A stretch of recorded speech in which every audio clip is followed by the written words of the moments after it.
a la palabra de Dios, por favor. En el libro de Samuel, segunda de Samuel, capítulo 7. Segunda de Samuel, capítulo 7, versículos del 1 al 7. Dice así: aconteció que cuando ya el rey habitaba en su casa, después de que Jehová le había dado reposo de todos sus enemigos en derredor, dijo el rey al profeta Natán: mira, ahora yo habito en casa de cedro y el arca de Dios está entre cortinas. Y Natán dijo al rey: anda y haz todo lo que está en tu corazón, porque Jehová está contigo. Aconteció aquella noche que vino palabra de Jehová a Natán diciendo: ve y dile a mi siervo David, así ha dicho Jehová, tú me has de edificar casa en que yo more. Ciertamente no he habitado en casa desde el día en que saqué a los hijos de Israel de Egipto hasta hoy, sino que he andado en tienda y en tabernáculo. Versículo 7. Y en todo cuanto he andado con todos los hijos de Israel, he hablado yo palabra alguna de las tribus de Israel, a quien haya mandado apacentar a mi pueblo de Israel, diciendo: ¿por qué no me habéis edificado casa? Como todos ustedes saben, en el Antiguo Testamento el pueblo de Dios tenía el arca del pacto, ¿cierto? Y ellos, cuando iban ellos, andaban con el arca, ¿cierto? El arca es donde posan las tablas de los 10 mandamientos que Dios le dio a Moisés. Entonces, donde ellos iban con el arca. Si iban por una ciudad, iban con el arca.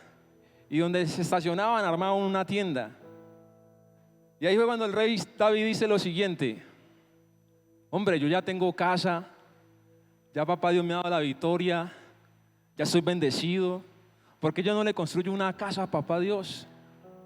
¿Por qué yo no le construyo una casa a Jehová? Y de esa forma Dios le dice: ve y haz conforme lo que hay en tu corazón. ¿Por qué quiero empezar con ese versículo bíblico o con ese pasaje? Porque desde el Antiguo Testamento la palabra dice que David no pudo construir la casa a Dios, pero su hijo Salomón sí lo hizo.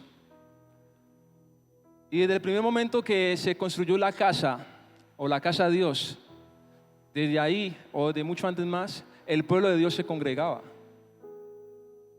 ¿cierto? El pueblo de Dios se congregaba. Hace unos meses atrás fui a visitar a una joven. Y yo le dije: ¿por qué no has vuelto a la iglesia? Te estamos esperando. Y las palabras que ya las tengo aquí, la mayoría de personas le salen a uno: no, yo oro en la casa, yo leo la palabra en la casa, yo busco a Dios en mi casa. ¿Está bien o está mal? Está bien, en ningún momento está mal. Pero cuando tú y yo nos congregamos, hay algo diferente. Porque en tu casa tal vez no está el ambiente o la atmósfera preparada para hacerlo.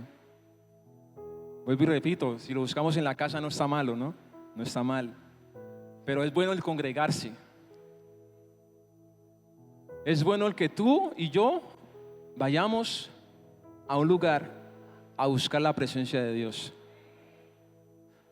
Porque créanme que, aunque eso es verdad lo que esta joven me decía, es verdad, pero el enemigo muchas veces ha utilizado eso para embolatar y enredar a las personas para que no se congreguen.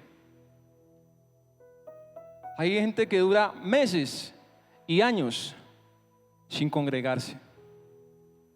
¿Qué dice la palabra en Hebreos 10:25? Por favor, vamos a Hebreos 10:25.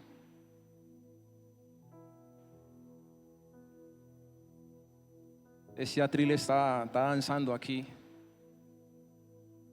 Hebreos 10:25. Dice: no dejando de congregarse como algunos tienen por costumbre, sino exhortándonos, y tanto más cuando veis que aquel día se acerca. O sea, es una costumbre. Pero yo declaro que aquí en esta mañana no hay hermanos de costumbres de no congregarse, sino que hay hermanos que se congregan de corazón. Amén. Dice, no dejando de congregarse, como algunos tienen por costumbre. ¿Eso qué va a entender? De que es necesario el congregarse, de que es necesario el buscar a Dios dentro del templo. Amén. Hay dos cosas. Está la casa de Dios y está la casa espiritual que somos nosotros. Muchas veces nosotros utilizamos la terminología, del auditorio. Está bien, sí, el auditorio. Pero ¿por qué no decimos la casa de Dios o el templo de Dios? Porque estamos mirando en Samuel que se preparó o se estaba preparando para edificarle casa a Dios. ¿Por qué no decir también voy al templo, voy a la casa de Dios? No está malo. Amén. ¿Tienen la imagen ahí, por favor? Entonces póngale cuidado a lo que somos nosotros. Ese pequeño circulito que está allí es la iglesia, nosotros, la iglesia espiritual o la casa espiritual. Y el círculo grande en la casa de Dios. O sea que nosotros debemos de estar dentro de ¿qué? De un núcleo. Somos casas dentro de otra casa. Amén. Ahora vamos a mirarlo a la luz de la palabra. Vamos a 1 Timoteo 3:15, por favor. 1 Timoteo 3:15. Amén. Ok, yo lo uso acá si no lo encuentras allá. 1 Timoteo 3:15. Dice así: esto te escribo, aunque tengo la esperanza de ir pronto a verte, para que si tardo sepas cómo debes conducirte en la casa de quién. ¿En la casa de quién? ¿Está bien dicho que digamos la casa de Dios? ¿Ahí quién le está hablando? El apóstol Pablo le está hablando a su hijo Timoteo. Como ustedes bien saben, el apóstol Pablo estaba levantando a Timoteo como pastor. Y le dice, si yo me demoro, tenga todo en cuenta todas esas cosas para que usted sepa cómo conducirse dentro de la casa. Lo físico. Ahora vamos a ver lo espiritual. 1 Pedro 2:5.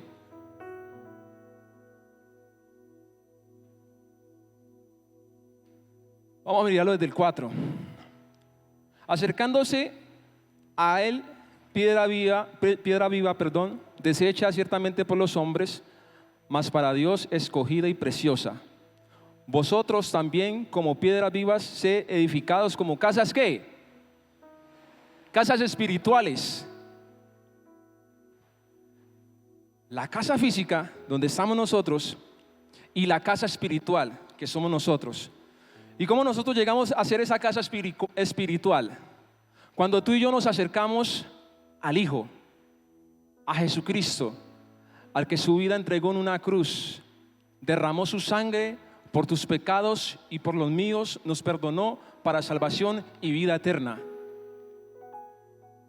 Tú y yo somos una casa espiritual a la cual le debemos dar la importancia que se merece, pero también debemos darle la importancia que se merece a la casa física, donde tú y yo nos congregamos. Muchas veces dejamos de congregarnos por simpleza, déjenme decirlo. A veces uno le pregunta a un joven, perdónme que hable de los jóvenes, pero como Arley y mi persona trabajamos con jóvenes, a veces uno le pregunta a los jóvenes, ¿por qué no fuiste el domingo? Ay, Arley y Eva, lo que pasa es que no, me quedé dormido. Bueno, va y viene, un domingo. Al siguiente domingo, ¿por qué no te congregaste? No, muchacho, lo que pasa es que tengo una mano de trabajo y no me quedó tiempo. Al siguiente domingo, no, discúlpeme, lo que pasa es que me fui por una finca. Una mano de excusas para dejarse de congregar. Cuando la palabra dice, no dejando de congregarnos como algunos tienen por costumbre. Amén. Y cuando tú y yo nos congregamos, familia, cuando tú y yo nos congregamos, tenemos unos deberes para con la casa. Tenemos un deber para el lugar donde nos estamos congregando y juntamente con nuestro Padre Celestial. Todos los que estamos aquí tenemos una familia, ¿cierto? Vivimos en una casa. Yo me imagino que los padres tienen responsabilidades, las madres también tienen responsabilidades y los hijos también. Es como yo decirle a mi esposa me diga a mí, ve amor, la plata a la remesa. Y yo le diga a ella, uy, mi reina, no hay. ¿Y por qué no hay plata? Me la gasté. ¿Y en qué se la gastó? Me puse a comprar esto, lo otro y se me olvidó la plata de la comida. ¿Ahí con qué estoy violando? Con una responsabilidad. Mijo, la plata la arrendo. Ay, no, mija, lo que pasa es que me antojé algo y me la gasté. Dentro de las casas hay responsabilidades. Y dentro de la casa y el templo de Dios también hay responsabilidades que tú y yo, como iglesia y como templo espiritual, debemos cumplir. ¿Amén? ¿Amén o no amén?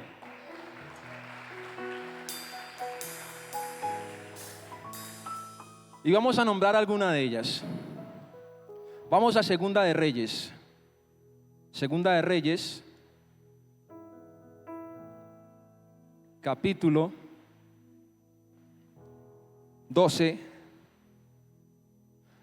Segunda de Reyes, capítulo 12,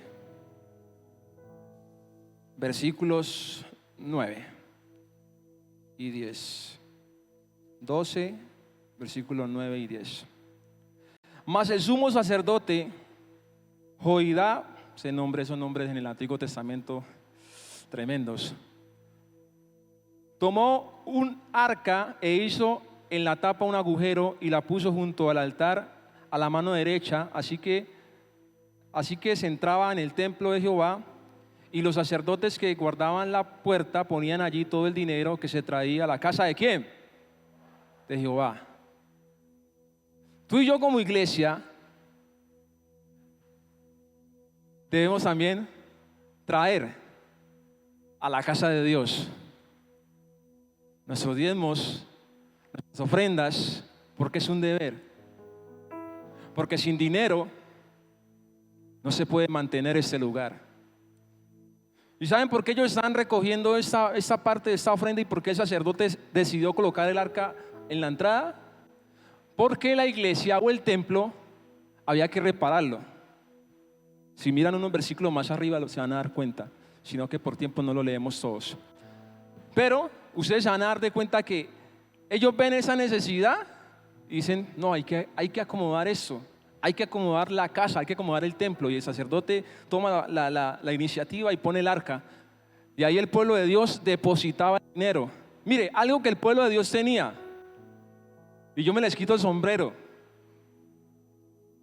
Uno mira desde Génesis, todo el Antiguo Testamento y aún en el Nuevo, esa gente nunca se le obligaba a ofrendar y nunca se le obligaba a diezmar y nunca el sacerdote se paraba en el atril o delante de la presencia del Señor a dar media hora acerca de la finanza o de los diezmos y las ofrendas. No, la gente sabía y el pueblo sabía que había que ofrendar y había que llevar a la casa de Dios. Y a ese nivel nosotros tenemos que llegar. Donde no haya necesidad que el ministro o el líder o el siervo se pare aquí a dar un versículo para las ofrendas. Tenemos que llegar al nivel de que apenas terminó la alabanza y en medio de la alabanza ya todas las ofrendas estén ahí en el alfolí. Porque el pueblo de Dios lo sabía y lo reconocía y por eso el pueblo de Dios era bendecido.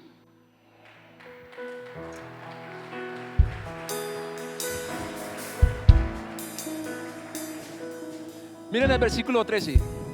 Mas de aquel dinero que se traía a la casa de Jehová no se hacían tazas de plata ni esa palabra no la puedo me perdonan pero me enreda la lengua, hermanos. Ni trompetas ni ningún otro utensilio de oro ni de plata se hacía para el templo de Dios. Porque lo daban a los que hacían la obra, ¿sí ven? A los que hacían la obra. Con él reparaban la casa de Jehová. Con los diezmos y las ofrendas que tú y yo traemos a esta casa, mantenemos este lugar, miren, ¿sí? Está bonito, ¿sí o no? Se compran los instrumentos, los cantores tienen sus micrófonos, están los salones, está pintadito con lo que entra. ¿Ustedes quieren ver una iglesia cómo está utilizando bien sus dineros? Cuando usted ve la iglesia que físicamente está bien tenida. Y yo puedo dar testimonio de que los dineros y los recursos que entran a esta casa están siendo bien ministrados, porque uno está viendo el cambio.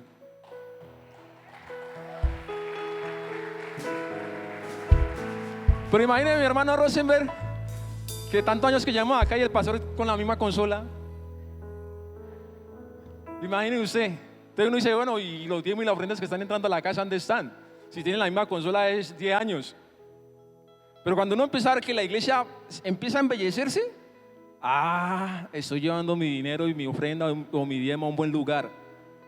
Y mire que el pueblo lo hacía eso, para acomodarlo, para arreglarlo. Amén. ¿Cuántos están bendecidos? Cuando se habla de finanzas es un poco complicado, ¿no? Segunda de Crónicas. El libro de Segunda de Crónicas, capítulo 31, versículos 10. Segunda de Crónicas 31, 10. Y dice así: y el sumo sacerdote Azarías, de la casa de Sadó, le contestó: desde que comenzaron a traer las ofrendas, ¿a dónde? A la casa de Jehová, hemos comido y nos hemos saciado y nos ha sobrado mucho, porque Jehová ha bendecido a su pueblo y ha quedado esta abundancia de provisiones. Hombre, yo veo que el pastor y la pastora miércoles y domingo señalan la mesa. En la casa de Dios nosotros tenemos que traer para que haya provisión, que no haya ningún necesitado. Y eso hacía el pueblo de Dios. Llevaba para bendición. Dice la palabra que sobraba. ¿A cuánto les gusta vivir en lo abundante? Hacen la mano, a ver, yo los miro. ¿Y a los otros en qué les gusta vivir? Buena pregunta, ¿cierto? Qué bueno es vivir en lo abundante de Dios, en todas las áreas, no estoy hablando solamente de la parte financiera. Vamos a mirar el versículo 12. Y en Judá también estuvo la mano de Dios para darles un solo corazón, para cumplir el mensaje de la ley de los príncipes conforme a la palabra. Ok, espérate un momentico, lo leí mal. Versículo 12, ¿qué se me hizo? Allá. Y en ellas depositaron las primicias y los diezmos y las cosas consagradas fielmente, y dieron cargo de ello a los levitas, con Nanías y el principal, Simie, su hermano, fue el segundo. Dice que trajeron ¿qué? Las primicias también. El mes que pasó, ¿qué celebramos? Mes de primicias. ¿Sí ven? Todo está en la Biblia, nada está inventado. Y cuando tú y yo nos congregamos, una de las cosas, nosotros como casa o como templo, debemos también traer nuestros diezmos y nuestras ofrendas a la casa de Dios. Y es la palabra de Dios, no lo digo yo. Número 2. Vamos a Primera de Reyes, capítulo 8. Primera de Reyes. Estamos viendo un poquito de Biblia, ¿cierto? ¿A cuánto les gusta la Biblia? Amén. Ahí aprendemos. Primera de Reyes, capítulo 8, versículo 28. 8:28. Dice la palabra del Señor así: con todo, tú atenderás a la oración de tu siervo y a su plegaria, oh Jehová, Dios mío, oyendo el clamor y la oración que tu siervo hace hoy delante de ti. ¿Qué más hacemos tú y yo cuando venimos a la casa de Dios? A orar, a aclamar. Tú lo puedes hacer en tu casa, sí, lo puedes hacer. Pero la palabra de Dios dice que cuando el pueblo de Dios se reúne o alaba, suceden cosas que maravillosas. Y cuando están 2 o 3 reunidos en su nombre, ahí está Dios. Y qué bueno es cuando tú y yo venimos al templo a orar, a clamar, a unirme por la necesidad de mi hermano, a unirme por la necesidad de una familia, a unirme por la necesidad de los pastores. Porque una cosa es la oración personal, la que tú haces, y otra es la oración grupal, la que hacemos como iglesia, que también es muy poderosa. Amén. Vamos a mirar el versículo 30. Dice la palabra del Señor. Perdón. Dice, versículo 38. Toda oración y toda súplica que hiciere cualquier hombre o todo tu pueblo Israel, cuando cualquiera sintiere la plaga en su corazón y extendiere sus manos a esta casa, tú oirás en los cielos y en el lugar de tu morada y perdonarás y actuarás y darás a cada uno conforme a sus caminos. Ahí da a entender que cuando se está pasando una necesidad, dice, está hablando de plagas, ora, intercede. Y nosotros como iglesia estamos llamados a interceder. Si estamos pasando esta pandemia o esta situación de este virus, estamos llamados a interceder, a orar. Sino que nosotros muchas veces, como no nos pasa a nosotros, no oramos. Yo estoy bien, a mí no me pasó eso, yo no estoy pasando por ahí. Pero así no estés pasando por ahí, así no te haya pasado eso, hay que orar, hay que interceder, porque para eso está llamada la iglesia y la casa de Dios, a interceder por los demás.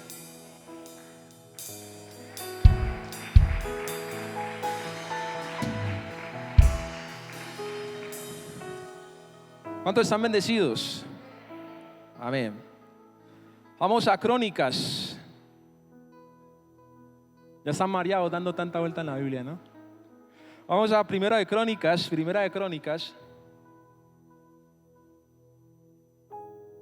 capítulo 6. Y esta parte me gusta mucho. De lo que estaba estudiando, me gusta mucho esta parte. Versículo 31.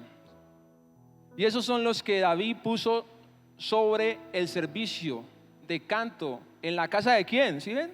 De Jehová. Después que tuvo el arca reposo, o el arca tuvo reposo.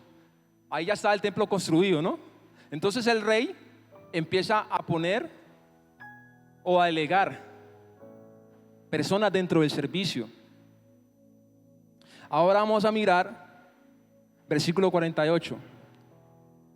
Y sus hermanos los levitas fueron puestos sobre todo el ministerio del tabernáculo de la casa de Dios. Los levitas, ¿ustedes saben qué son los levitas? Los levitas eran los encargados de ayudarles al sacerdote en todo lo que tenía que ver con la parte ceremonial. Los levitas tenían todo listo, todo preparado para que el sacerdote pudiera hacer la ceremonia. O sea que el sacerdote, en pocas palabras, no hacía nada. Solamente el sacerdote tenía que hacer ¿qué? Presentarse, prepararse para ofrecer sacrificio por el pueblo. Todos se encargaban los levitas. Y ese es un punto que quiero tocar: el servicio. ¿Cuántos estamos dispuestos a servir en la casa de Dios? Esa es una buena pregunta, ¿no? ¿Cuántos estamos dispuestos a servir en la casa de Dios? Decir, pastor, pastora, aquí está un levita, voy para la alabanza. Pastor, pastora, aquí está otro levita, páseme la escoba y el trapeador que voy a trapear toda la iglesia. Aquí está otro levita, ¿por quién hay que orar? ¿A quién hay que visitar? Los levitas. Y hoy en día los pastores necesitan estar rodeados de levitas que estén dispuestos al servicio a otras personas. Cuando en Hechos de los apóstoles decidieron nombrar a 2 varones ¿qué? Llenos del Espíritu Santo y de buen testimonio. ¿Para qué? Para servir a la mesa. Ellos dicen, ¿para qué sirvan a las mesas mientras nosotros nos ocupamos de predicar el Evangelio? Pero muchas veces hay pastores en iglesias que dicen, ¿y cómo vamos a predicar si nos toca que tapear el auditorio? ¿Y cómo vamos a ir a visitar si me toca que estar en el ensayo de alabanza? ¿Y cómo vamos a hacer eso si nos toca hacerlo? No. Hay que hay que levantar levitas dentro de las iglesias. Y por eso en esta mañana yo te invito, hermano y hermana, a que seas una levita dispuesta al servicio dentro de la casa de Dios. Amén. Hay que tener un corazón de servicio. Que no haya que uno o los pastores métase al discipulado de servicio todos los martes. Haga el discipulado, ¿no? Y no que usted diga, pastor, ¿cuándo empiezan los discipulados? ¿Soy que me sirvo? ¿Cuándo empiezan los discipulados? Soy que me bautizo ya. Pero hay iglesias donde hermanos duran años, pero años en la banca. Y uno ya sabe dónde se sientan. Y uno cuando no los ve, uno lo extraña porque uno dice, en la silla tal, de tal lado, tantos puestos hacia adelante, se sienta el hermano y yo no lo vi. No sirve, no tiene servicio. Ni para correr una silla. Yo tenía un gerente donde yo trabajaba anteriormente y él colocaba en la oficina, si no va a venir con una solución, una actitud de servicio, no entre. Tenía un aviso así. Y yo una le pregunté, jefe, ¿y eso por qué? Y me dice, mijo, el que viene acá a la oficina y no me trae una solución y no me viene a traer un servicio, que no entre. Pero si viene con una actitud de servicio, hay un problema, hay una solución, que entre. Pero hay veces dicen por ahí, ni presta ni raja el hacha. Y qué bueno sería que todos dentro de la iglesia pudiéramos servir. De decir un día, me cansé de estar sentado, me paro y voy a servir. Así me pongan en los baños, pues. Así me toque en el parqueadero, voy a servir. Así me toque limpiar los instrumentos, voy a servir. Pero hay que servir. Amén. Segunda de Crónicas, versículo 23.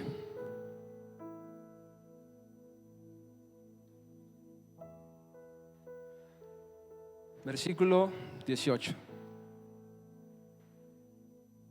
Dice así: luego ordenó Joiada los oficios en la casa de Jehová, bajo la mano de los sacerdotes y levitas, según David los había distribuido en la casa de Jehová para ofrecer a Jehová holocaustos. Con está escrito en la ley de Moisés, con gozo y cánticos conforme a la disposición de David.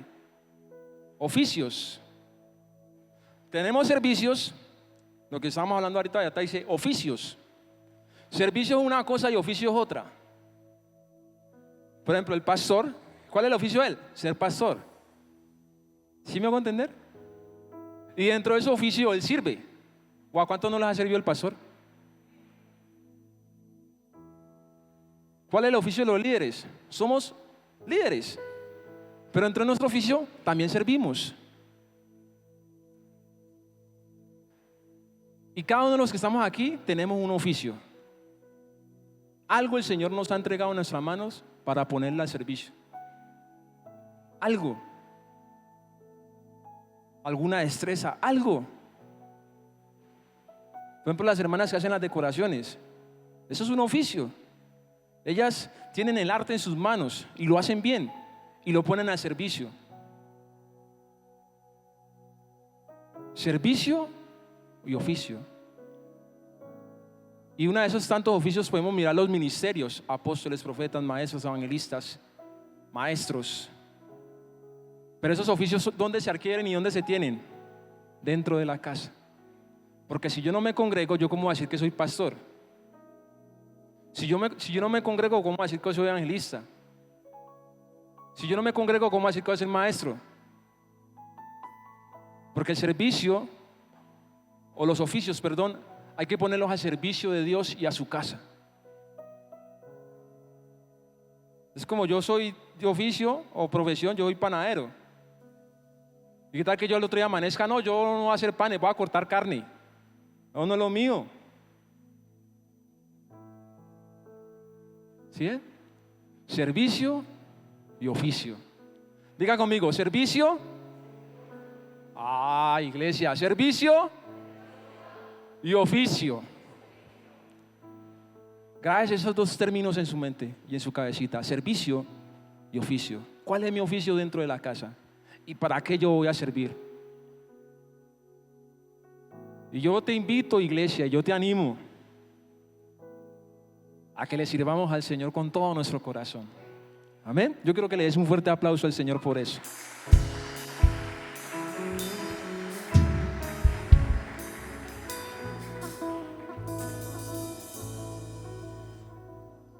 Ahora hablamos de unas cosas que tenemos nosotros como iglesia, ¿no? A darle a la iglesia. Pero también algo muy especial. Cuando tú y yo nos congregamos, recibimos también. Porque Dios es un Dios justo. Y Dios no se queda con nada. Si algo yo tengo claro, que Dios no se queda con nada. Si Dios ve el sacrificio, la entrega que tú haces para estar dentro de la casa de Él, sirviéndole y entregándole parte de tu tiempo y de tu vida, Dios no se queda con nada. Porque Dios bendice. Dios bendice, iglesia. Pero hay que aprender a congregarnos. Hay que aprender a congregarnos. Cuando yo empecé el evangelio, a mí me da duro los domingos, oye. Yo para ir a la iglesia un domingo, cuando empecé, durísimo. Usted levantarse temprano y ver la almohada ahí que lo está llamando y la cobija ahí que lo está abrazando, y usted levantarse un domingo y usted decir, de lunes a sábado yo trabajo y un domingo para madrugar otra vez y congregarme un domingo. Si yo trabajo de lunes a sábado. Pero cuando tú y yo entendemos la importancia del congregarnos, cuando tú no vengas a la iglesia, así ya te va a hacer falta. Tú y yo tenemos que llegar a un momento donde tú no vengas un domingo y te sientas incómodo.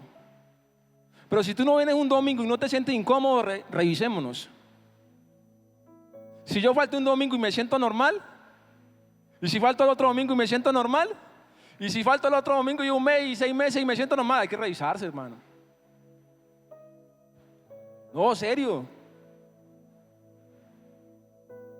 Porque en el congregarnos hay bendición. ¿Qué recibimos? Dáselo al Señor.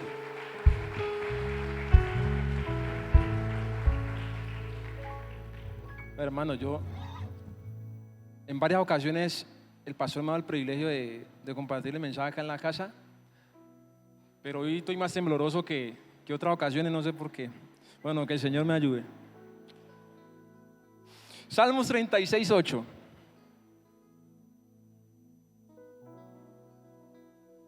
Voy a ir arrancando una hoja de esas por la tembladera que tengo. Salmos 36:8.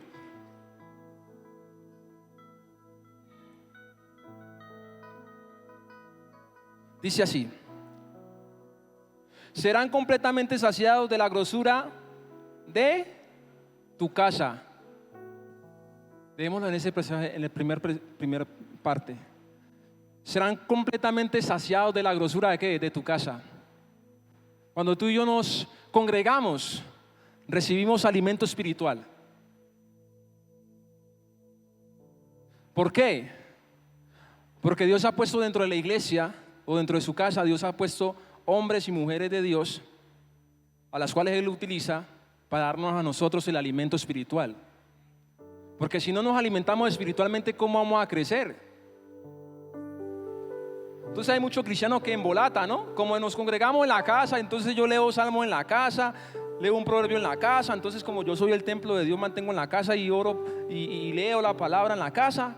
Entonces un día de esos aparece un testigo de Jehová, le abrió la Biblia y lo enredó y se lo llevó. ¿Por qué? Porque no estaba alimentado, porque no tenía unas bases sólidas.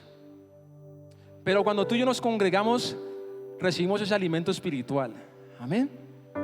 Donde tú empiezas a escudriñar la palabra, donde tú ingresas al discipulado académico, donde tú entras a los altares y empiezas a alimentarte y tú dices, wow, este universo yo no lo conocía. La gente, ¿a usted no le ha pasado que cuando la gente está nueva y usted le comparte algún versículo, la gente le dice, ay, eso está en la Biblia? Yo no sabía que eso estaba ahí, porque no han sido alimentados. Pero cuando tú y yo nos congregamos, recibimos alimento espiritual.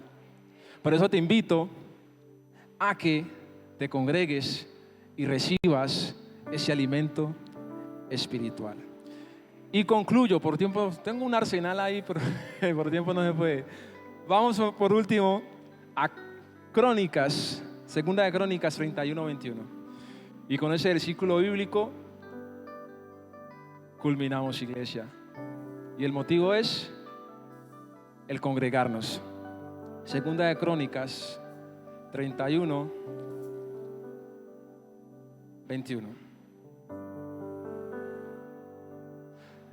Y en todo cuanto emprendió en el servicio de la casa de Dios, de acuerdo con la ley y los mandamientos, buscó a su Dios, lo hizo de todo corazón y fue. ¿Por qué? Porque sirvió al Señor en la casa de corazón y fue prosperado. Yo quiero que le des un fuerte aplauso al Señor.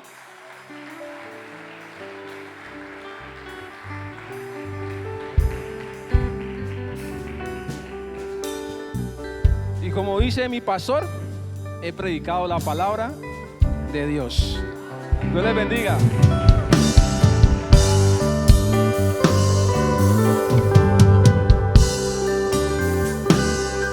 Póngase de pie, por favor.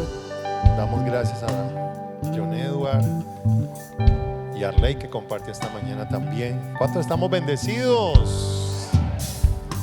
Vamos a seguir hablando de la iglesia. Este miércoles estaré compartiendo yo un mensaje. Venga, no se quede en su casa, haga un esfuerzo. ¿Sí? Vamos a salir tempranito el miércoles, así que para que usted venga con libertad y hacemos un buen mensaje, así como lo han hecho ellos. Amén. En esta mañana levante sus manos y oramos. Voy a darte un minuto allí para que hables tú con el Señor. Cierra tus ojitos.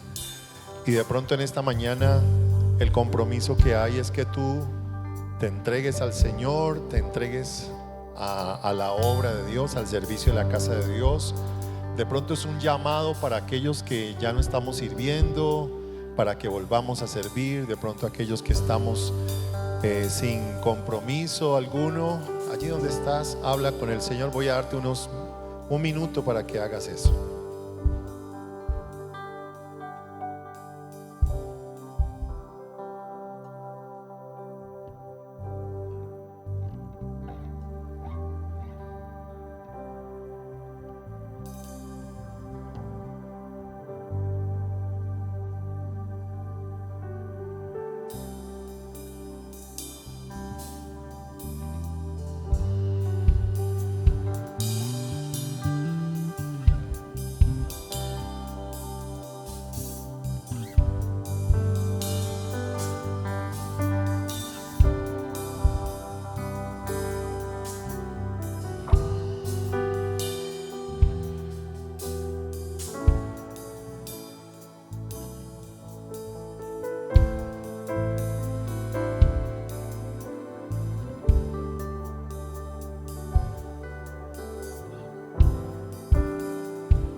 Señor, envíame. Si te puedo servir, aquí estoy. En tus manos, Señor, como el barro soy, para que me hagas a tu imagen tómame, yo lo haré, yo lo haré, te obedeceré, sin reservas ni condiciones te serviré, yo lo haré,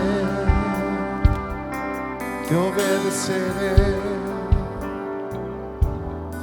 sin reservas ni condiciones te serviré. Si mi vida te sirve, dile, si mi vida te sirve, la entrego a ti. Hoy la rindo a tus pies, Señor Jesús. Te entrego mi ser y mi corazón. No hay sentido en vivir si no es para ti. Arriba las manos al Señor todos. Yo lo haré, te obedeceré, sin reservas ni condiciones te serviré. Yo lo haré, te obedeceré, sin reservas ni condiciones te serviré. Arriba las manos. Yo lo haré, te obedeceré. Aleluya. Sin reservas ni condiciones te serviré. Yo lo haré, yo lo haré, te obedeceré. Sin reservas ni condiciones te serviré. Yo lo haré. Te adoramos, Señor, te bendecimos, Rey de Reyes. Aquí está nuestra vida, Señor, para ti, para tus cosas, para tu reino, Señor. Aquí estamos. Levanta tu mano y dile: aquí está mi vida, Señor, para ti, para tus cosas, para la salvación de las almas. Gracias, Señor. Te adoramos y te bendecimos esta mañana en Cristo Jesús.